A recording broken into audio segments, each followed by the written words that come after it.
Padre, y creemos que tu presencia, Señor, está en este lugar. Padre, adoramos tu presencia, adoramos, Señor, tu persona, porque solo tú eres digno. Solo tu nombre, Señor, es sobre todo nombre. Padre, en ti derramamos, Señor, nuestras lágrimas. En ti confiamos, Señor. Nuestro corazón se debe a ti. Padre, nuestra vida, Señor, es un altar de adoración a ti, Señor. No se canse de adorar a Dios. No se canse de levantar ese altar en esta mañana, porque solamente Dios es el único que merece nuestro amor. Cantamos una vez más. Toda la gloria recibe, toda la honra, precioso Hijo. Recibe toda la honra, precioso.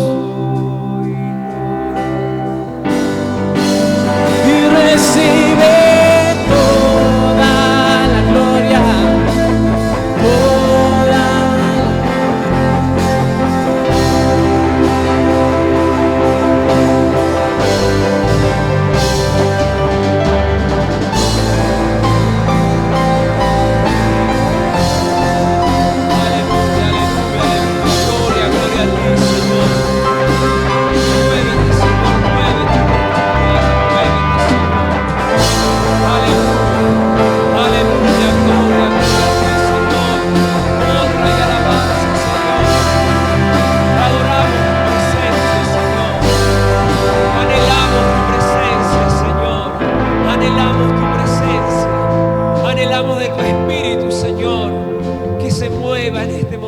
Señor, en el nombre de Jesús. Fluye, Señor, fluye con tu presencia. Gracias te damos, Señor. Gracias te damos, Señor, porque tú te revelas a tu pueblo. Tú te dejas ver, Señor, a aquel que te busca. Tú te dejas, Señor, encontrar a aquel que anhela tu presencia, Señor. Gracias te damos, Señor, en esta mañana. Gracias porque te ha placido, Señor, presentarte, estar aquí, Señor, y bendecirnos. Padre, gracias te damos. Te bendecimos, Señor. Te amamos y te decimos bienvenido a este lugar, oh Dios. Gracias, Dios. Dele un aplauso a Dios en señal de agradecimiento por la presencia de Él, por su amor. Aleluya, gracias te damos, Señor. Aleluya, aleluya, gloria a ti, Señor. Eterno Dios, maravilloso Padre, magnífico Señor. Amén, amén, grande es Dios. Amén, grande es Dios. Si usted lo cree, diga amén, grande es Dios. Claro que sí, el Señor es maravilloso. Agradecidos estamos en esta mañana por la presencia de Dios y porque el Señor nos da un día más de vida para agradecerle, para bendecirle. Amén, yo le invito a que tome asiento. Gracias a los chicos. La verdad que el Señor, desde la primera canción, el Señor ya ha empezado a hablarme a mi corazón. No sé cuántos de ustedes coinciden conmigo, diga amén.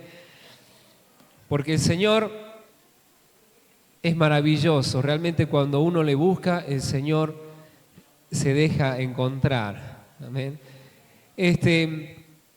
Vamos a tratar de ser hoy bastante escuetos, puntuales, directos. La verdad que hace calor, ¿no? Ayer estaba un día bastante lindo, aquellos que les gusta disfrutar del día nublado, ayer estaba precioso.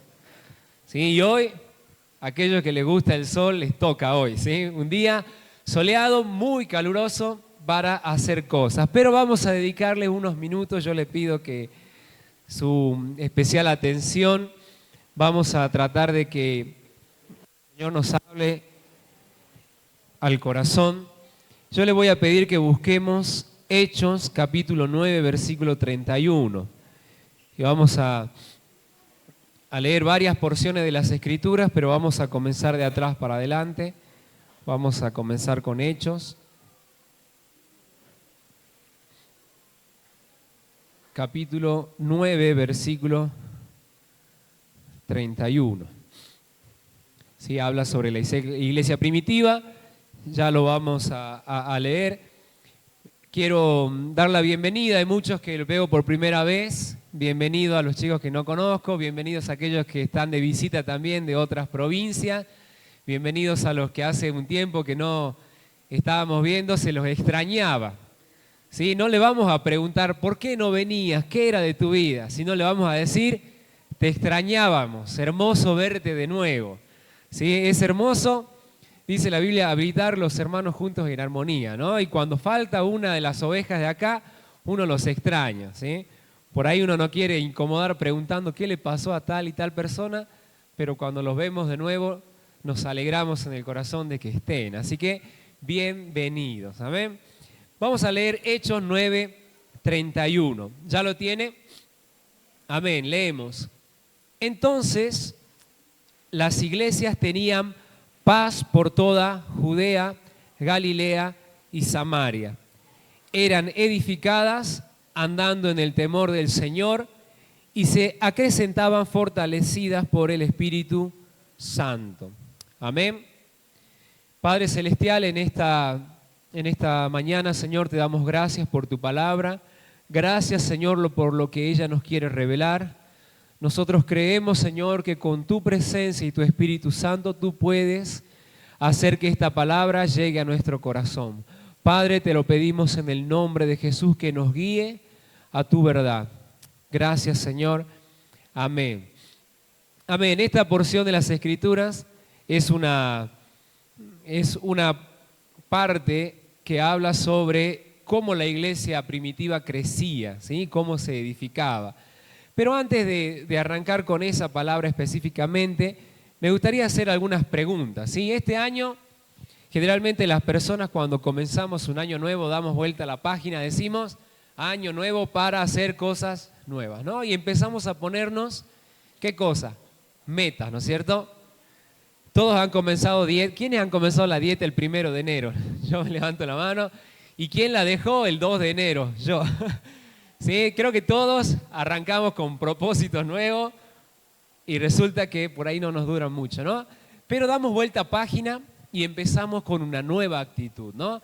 Y en estos días que van a empezar a transitar, empezamos con todas las cosas nuevas. Vuelven a trabajar aquellos que ya se fueron de vacaciones, volveremos a clase aquellos que enseñamos, volverán a estudiar aquellos que estudian. Sí, todo es nuevo. Sin embargo, fueron hace 2 semanas el año viejo, ¿no? Pero la pregunta sería, ¿cuál es la actitud correcta para los nuevos comienzos? Para los nuevos comienzos, ¿sí? No le vamos a poner 2024 como está acá, sino vamos a preguntarnos cuál sería la actitud para un nuevo comienzo, para empezar de nuevo, ¿sí? ¿Qué actitud uno tendría que tomar cuando uno tiene que dar vuelta a una página, ¿sí? Usted ya vaya pensando en alguna situación que le ha tocado vivir. Quizá uno ha pedido perdón y dice, nunca más lo voy a hacer, ¿sí? Da vuelta a una página. Y tiene que tomar una actitud diferente. En principio, diferente a la actitud anterior, ¿no es cierto? Y uno tiene que decir, voy a comenzar este año de nuevo con una actitud de nuevo, renovada, una distinta a la del año anterior. ¿Sí? ¿Cómo es la actitud que uno espera que tenga la persona que se le da una nueva oportunidad? ¿Sí? Si usted, bueno, generalmente pasa con los papás y los niños, ¿no? No lo vuelvas a hacer, le decimos a los adolescentes, a los niños, y uno espera como papá o mamá que el chico cambie de actitud, ¿no? Lo mismo cuando se ha peleado con un hermano, que nos ha tocado pasar, uno se pelea con alguien y le dice, perdóname, bueno, te perdono. Y uno espera que cambie de actitud. Y sin embargo, ahí queda en la expectativa, ¿no? Entonces, este año ha empezado hace 2 semanas, pero la pregunta que yo quiero hacerle a ustedes sería, ¿cuál es la actitud con la que nosotros deberíamos entrar a este año 2024? ¿Cuál creen ustedes que podría ser? ¿Sí?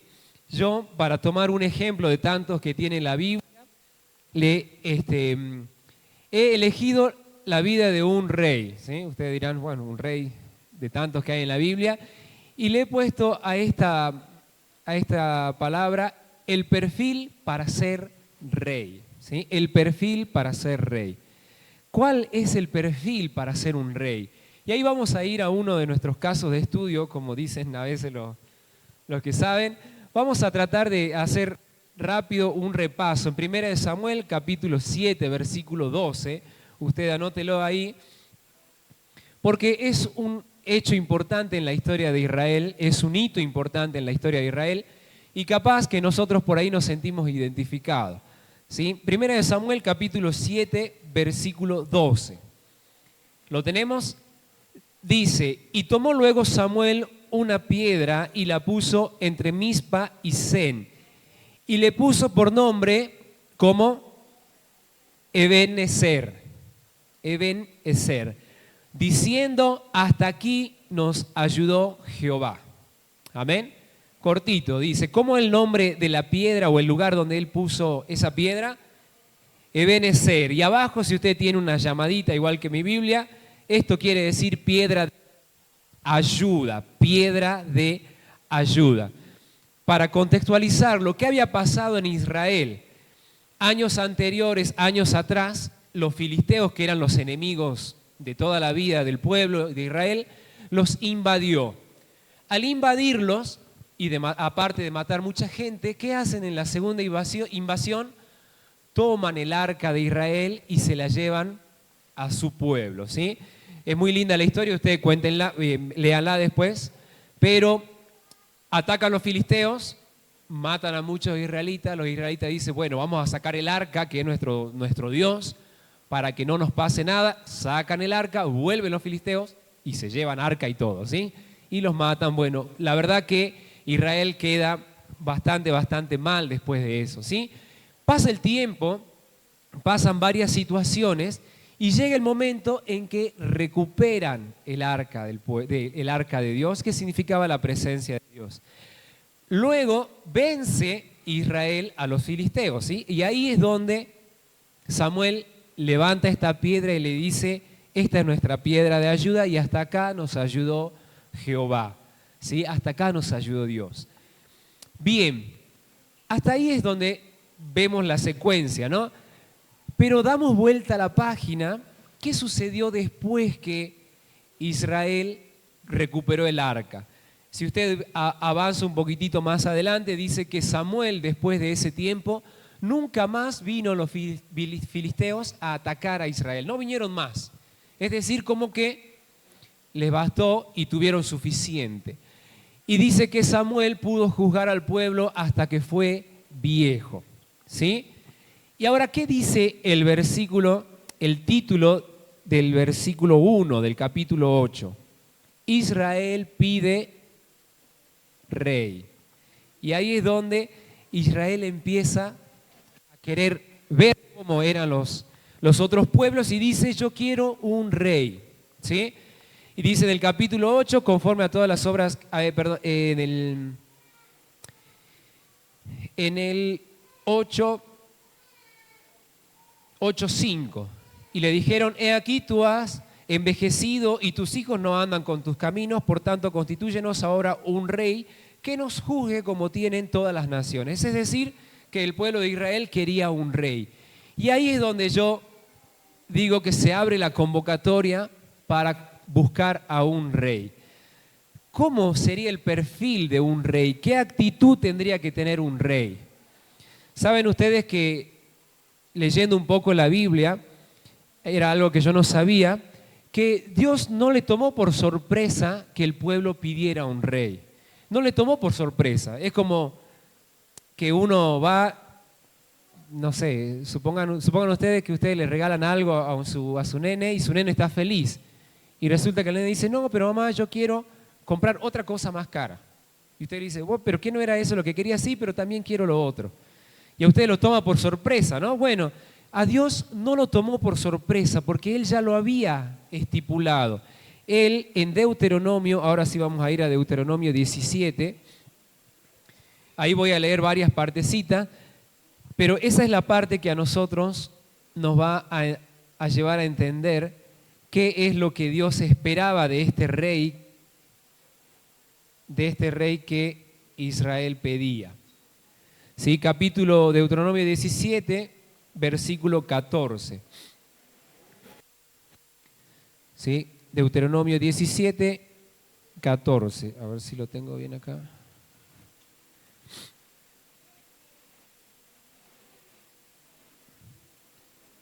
No, está... perdón, sí, está bien, estoy en Éxodo. Deuteronomio 17, ahí está. Cuando hayas entrado en la tierra de Jehová tu Dios te da, y tomes posesión de ella y la habites, y digas, pondré un rey sobre mí como todas las naciones que están en mis alrededores. Fíjese que eso lo dice Deuteronomio, ¿sí? Eran muchos años antes, ¿sí? Entonces Dios ya preveía que el pueblo le iba a pedir un rey. Y el 15 dice, ciertamente pondrás por rey sobre ti al que Jehová tu Dios escogiere. Amén. Y ahí le pide que sea, obviamente, que sea una persona de Israel, que no sea extranjero, pero, ahí está, ciertamente pondrás un rey sobre ti al que Jehová tu Dios escogiere de entre tus hermanos, ¿sí? Y le dice que sea de la nación de ellos. Pero el que vamos a tomar atención va a ser el versículo 16. Pero él no aumentará para sí caballos, ni hará volver el pueblo de Egipto con el fin de aumentar caballos, porque Jehová los ha dicho, no volváis nunca por este camino.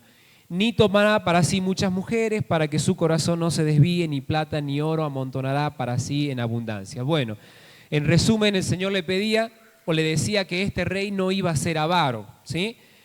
Pero el 18 nos da la cualidad precisa que el Señor esperaba de este varón.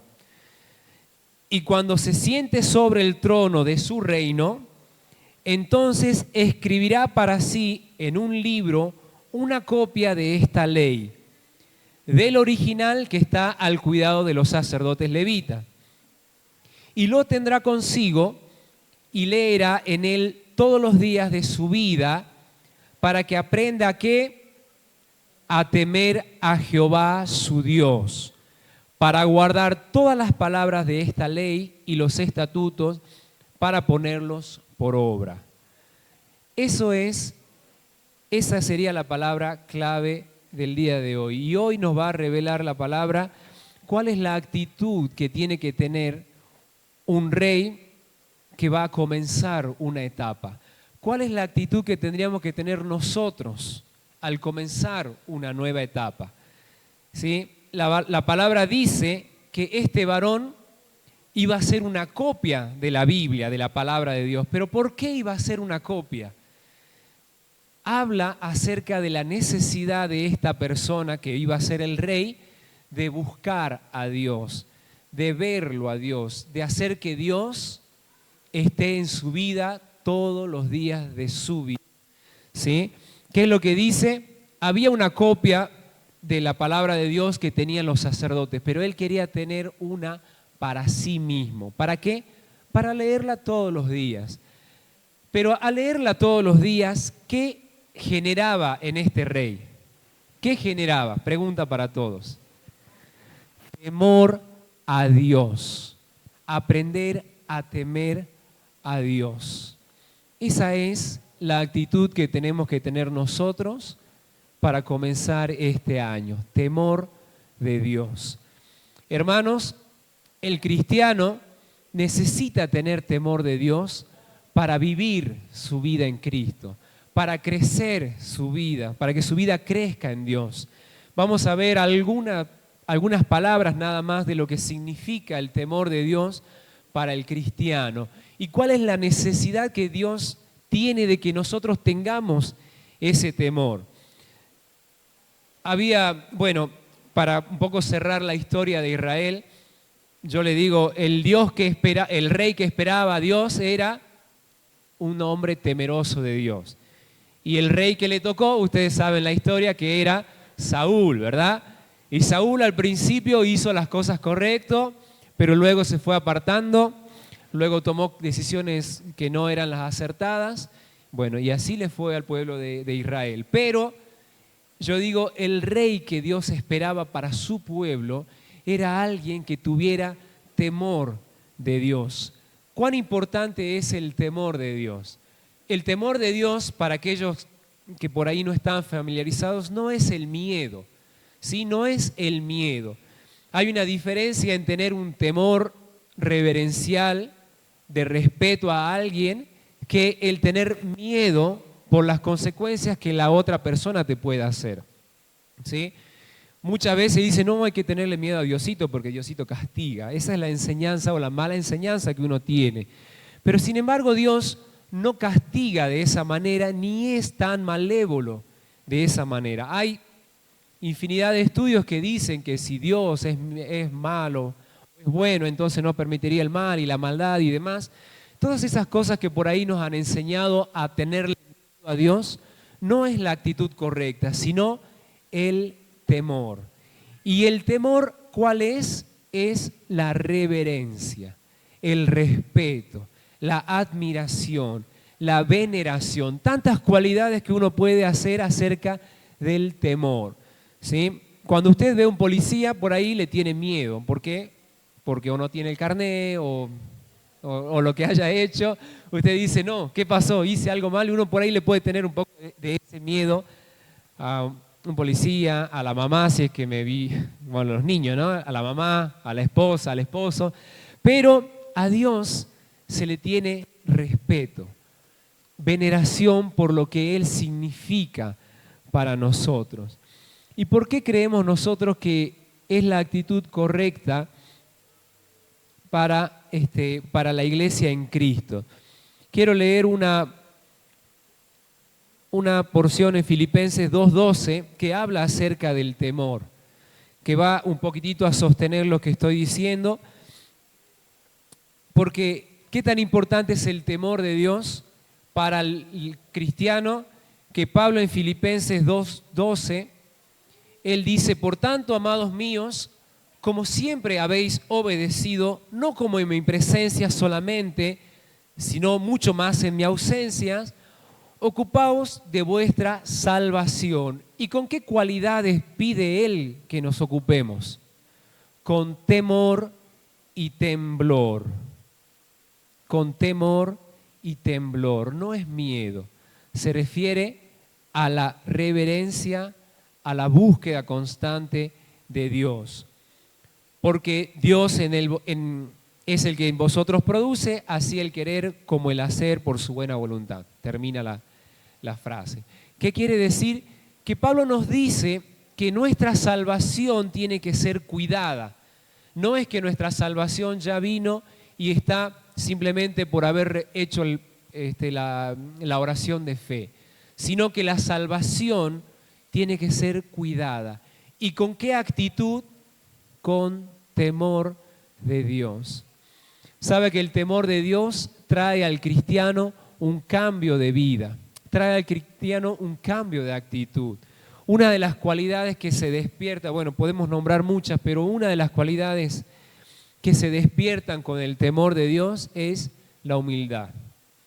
Es la humildad. Una persona que es temerosa de Dios no puede tener mayor opinión de sí mismo que la que Dios tiene de uno, ¿sí? El que es temeroso de Dios sabe que sus cosas, las cosas que tiene, provienen de Dios. El que es temeroso de Dios sabe que la fuerza que tiene para trabajar, la sabiduría, la inteligencia, proviene de Dios. Fíjense ustedes que el temor de Dios es una cualidad deseable en el cristiano. Vuelvo a hacer las preguntas. ¿Qué actitud tendríamos que tener nosotros para comenzar algo nuevo? Lo que sea. Si usted va a comenzar a estudiar, ¿qué actitud tendría que tener? ¿Sí? Podríamos haber dicho en el caso del rey, deseamos que el rey sea de buena familia, que sea sabio, que tenga mucho dinero, ¿Qué otras cualidades pudiera desear el pueblo de Israel en un rey? Que sea estratega, que sepa conocer el tema de la guerra, pero no. Dios dice que la única cualidad es que aprenda a temer a Dios. Cuán importante para nosotros es que tengamos temor de Dios, que usted busque tener temor de Dios.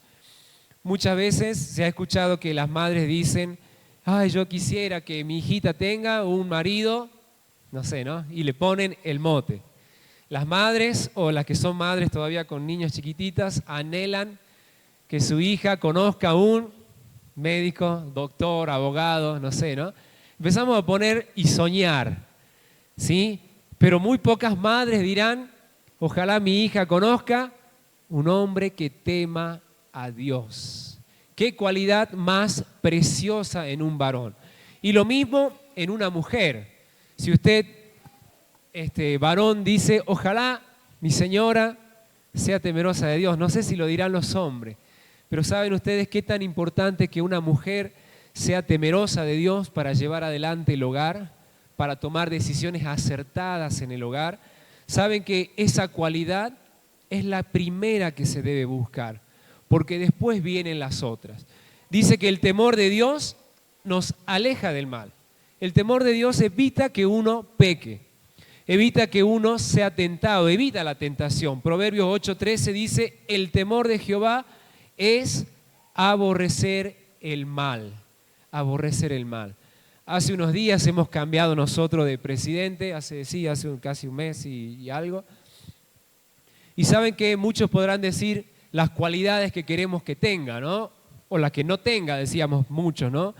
Pero sin embargo, uno desea, ahora viendo la situación, deseo que el presidente que va a dirigir sea un presidente que reconozca que existe un Dios, que tema a Dios, que se comporte buscando a Dios ante todo, ¿no? Es un ejemplo de cómo tendría que ser el perfil que Dios esperaba de un rey.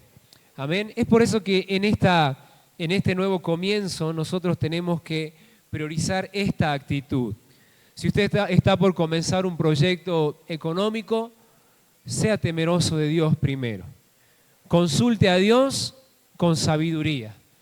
¿Sí? ¿Qué dice la palabra de Dios que es el principio de la sabiduría?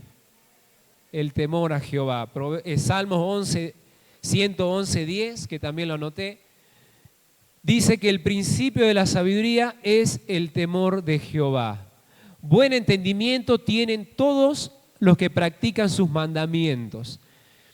Saben que nosotros no estamos exentos de equivocarnos. ¿Cuántos de ustedes no han tenido que tomar este año decisiones que ha significado mucho dinero, que ha significado, mudarse de casa? Decisiones que son trascendentes para nuestra vida, ¿sí? Pero sería bueno que al tomar esas decisiones podamos decir que son decisiones acertadas. Saben que nosotros no tenemos la seguridad que las decisiones que tomemos van a ser acertadas. Pero lo que sí podemos hacer es buscar el consejo de Dios. Buscar el consejo con temor. ¿Sí? ¿Qué es lo que le había pasado al rey Saúl? Había tomado una decisión sin consultar a Dios. A pesar de lo que Dios le decía, él tomó otra decisión. ¿Sí? Entonces, fíjese usted en la importancia que tiene en un nuevo comienzo de año que nosotros podamos buscar esta actitud de temer a Dios sobre todas las cosas. Amén. Hay una porción más que nos habla acerca del temor de Dios. Éxodo 18:21. Usted, si quiere, búsquelo, ya lo vamos a leer. Decíamos que es importante que nosotros podamos temer a Dios para poder llenarnos de sabiduría. Amén. La sabiduría es aquella que viene por el conocimiento de Dios, y el conocimiento de Dios se adquiere, y cuando uno conoce a Dios empieza a adquirir temor. Antes de ir a esa porción hay algo que quería referenciar. Cuando hablábamos o cuando Moisés escribía y decía que el rey iba a copiar las tablas para sí mismo, para leerlas diariamente, es una actitud diaria la del temor de Dios. ¿Sí? Usted vio que cuando usted castiga a un animalito, a un perrito y lo golpea, él aprende la lección inmediatamente, ¿o no? Él se sube a la mesa y usted le da paf en el hocico y se baja. Se quiere subir y usted levanta la mano y lo aprendió instantáneamente, ¿verdad? Fíjese que eso es el miedo, no es el temor, es el miedo. Si usted en su vida se ha equivocado y ha cometido un error y usted dice, ya aprendí la lección, tenga cuidado de que esa lección no sea por miedo de la consecuencia y no sea simplemente por el temor a Dios. Amén. ¿Por qué les digo esto? Porque el temor de Dios es algo que se va a ir aprendiendo a medida que se vaya conociendo a Dios, a medida que uno vaya entendiendo la personalidad de Dios, vivenciando. Amén. Por eso es que la Biblia dice que copie las Escrituras, la tenga diariamente leyendo y aprenda de esa manera el temor de Dios. Entonces este año que vamos a comenzar tiene que ser un año en el cual nosotros empecemos a caminar en el temor de Dios. Que cada día busquemos el temor de Dios. Cuando vamos a tomar decisiones, cuando nos enfrentemos a situaciones delicadas, cuando tengamos que, no sé, que sacar algo en cuotas, lo que sea. Si tienen que estudiar una nueva carrera, si tienen que cambiarse de casa, si se van a casarse, que algunos están por casarse este año, bendecido sea por ellos.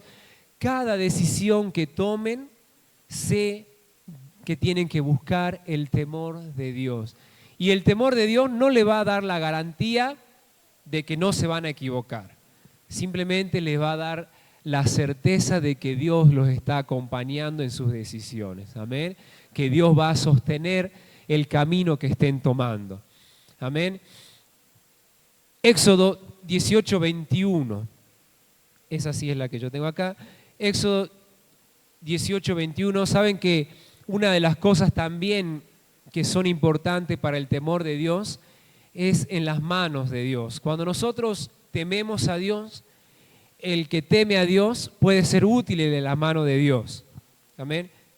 Éxodo 18:21 leo primero y luego lo revisamos. Dice Éxodo 18:21, además escoge tú de entre todo el pueblo varones de virtud, temerosos de Dios, varones de verdad que aborrezcan la avaricia, y ponlos sobre el pueblo por jefe de millares, de centenas, de cincuentenas y de 10.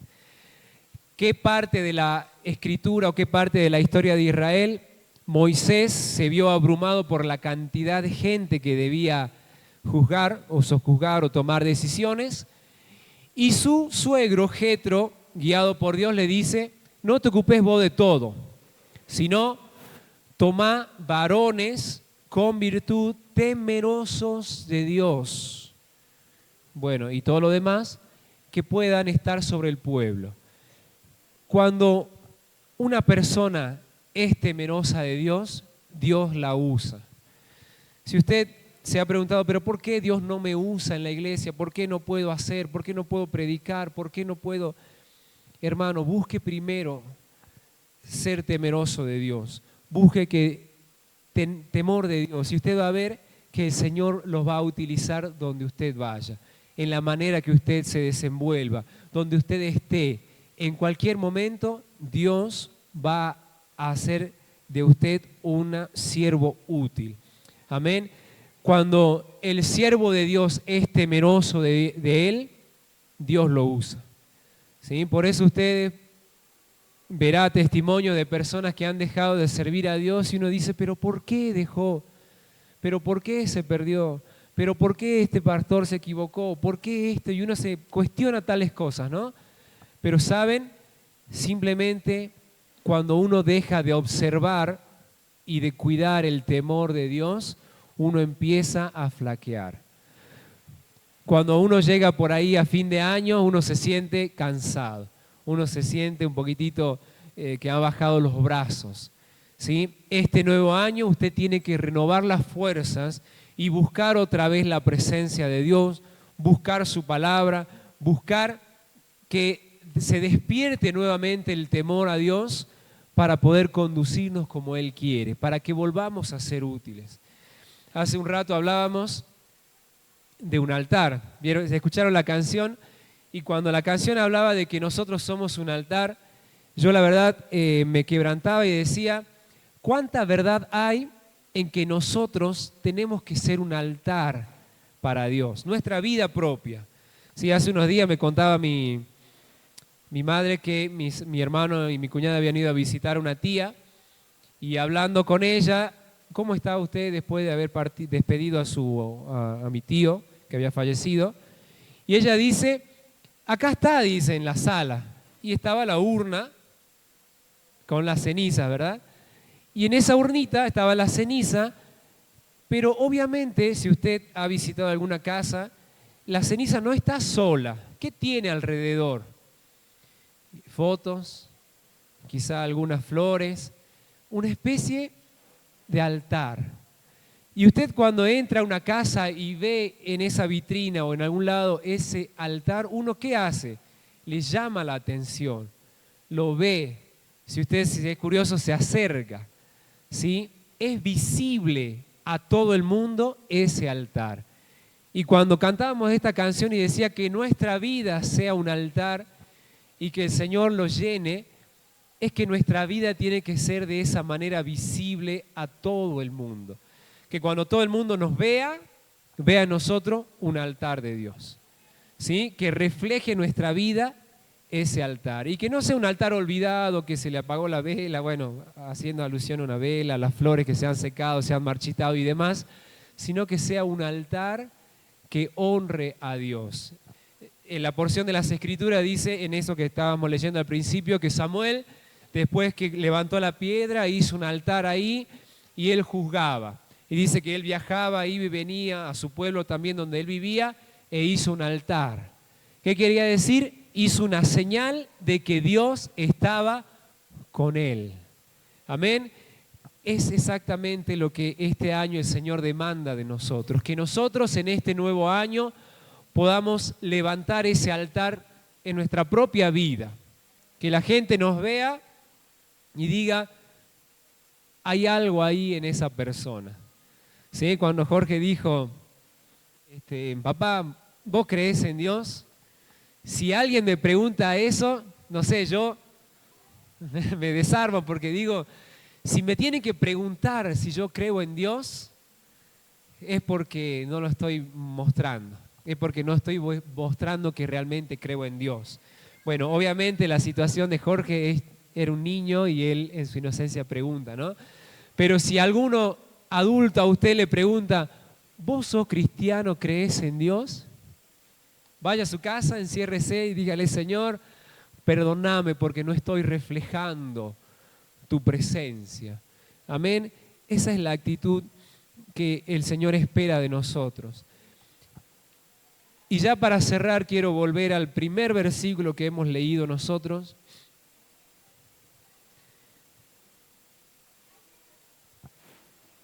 Habíamos comenzado leyendo Hechos 9:31, Hechos 9:31, donde dice que la iglesia tenía paz.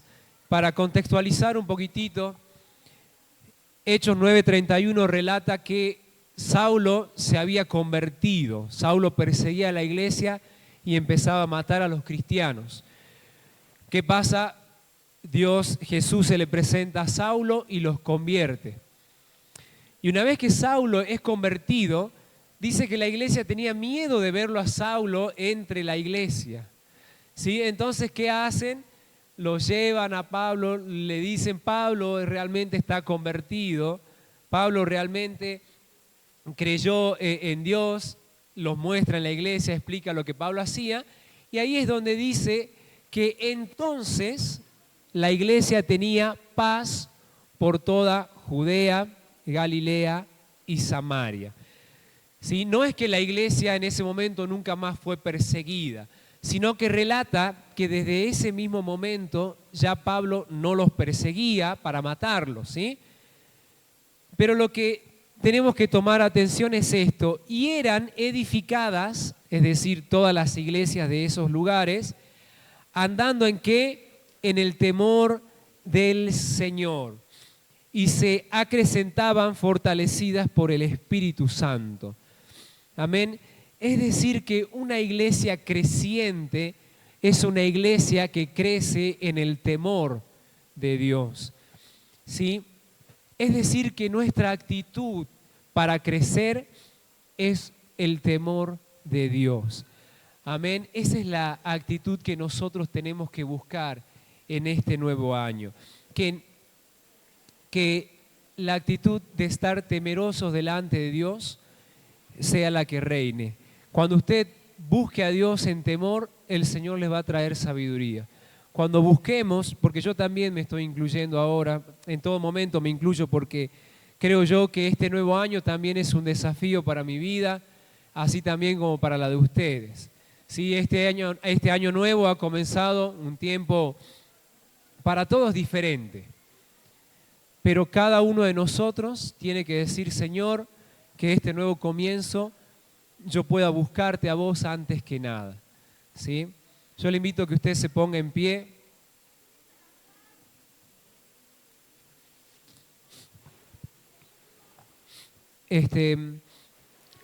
Y que pensemos en que la iglesia de Dios crecía y se fortalecía en el temor de Él. Amén. Y para aquellos que están quizá hoy por primera vez, déjeme decirles que el temor de Dios no es tenerle miedo a que el Señor nos vaya a castigar, sino que el principio del temor es amarle a Dios, amarle a Él. Uno al que no ama le tiene miedo, pero cuando usted lo ama a Dios, aprende el temor a Él. ¿Sí? La Biblia dice que el Señor ha perdonado nuestros pecados, que el Señor limpia nuestro corazón si es que nosotros nos arrepentimos completamente de lo que hemos hecho. ¿Sí? La mala vida es una vida anterior. Bueno, había otro versículo ahí donde el Señor dice, que no lo puse ahora, pero el Señor dice que Él nos hace nueva criatura, es decir, que nos hace dar vuelta a la página. Él nos convierte de una vida vieja a una nueva vida. Y al convertirnos, el Señor espera que empecemos a vivir en el temor de Él. El temor de Dios nos lleva a que nosotros le digamos: Señor, perdóname. ¿Sí?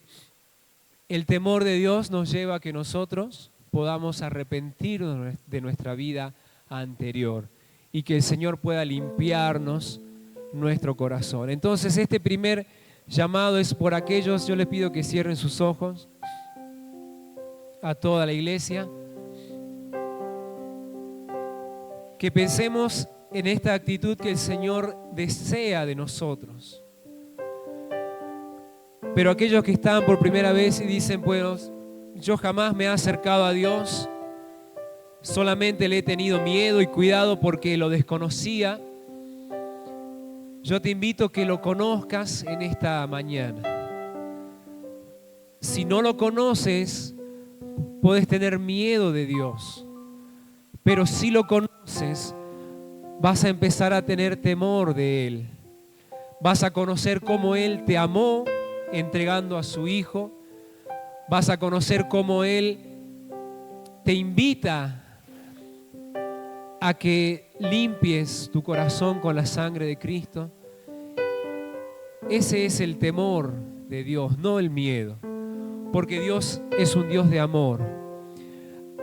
Aquellos que están hoy por primera vez, yo les invito que, si ustedes han creído y han deseado conocerlo a Dios, que cierren sus ojos y levanten una mano y vamos a hacer una oración. Yo voy a orar y ustedes van a repetir después de mí.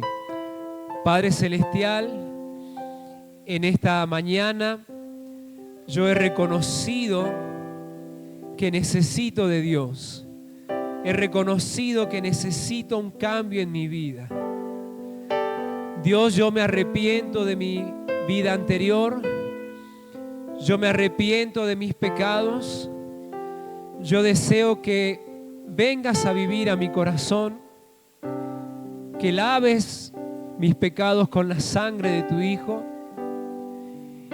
y que me lleves a vivir una novedad de vida. Padre, escribe mi nombre en el libro de la vida. Yo te recibo como mi Dios y Salvador en mi corazón, en el nombre de Jesús. Amén. Un aplauso a Dios. Si usted ha creído a Dios por primera vez, déjeme decirle que el Señor ahora pone al Espíritu Santo para que lo aconseje en su caminar, para que lo aconseje en su diario vivir. Y ahora vamos a orar con toda la iglesia. Yo le invito a que cierre sus ojos y hacemos una última oración, deseando que el Señor nos coloque esta actitud en nuestro corazón, que nos despierte nuevamente el temor a Él, porque no hay otra cualidad más importante en un varón y en una mujer que es que sea temeroso, temerosa de Dios.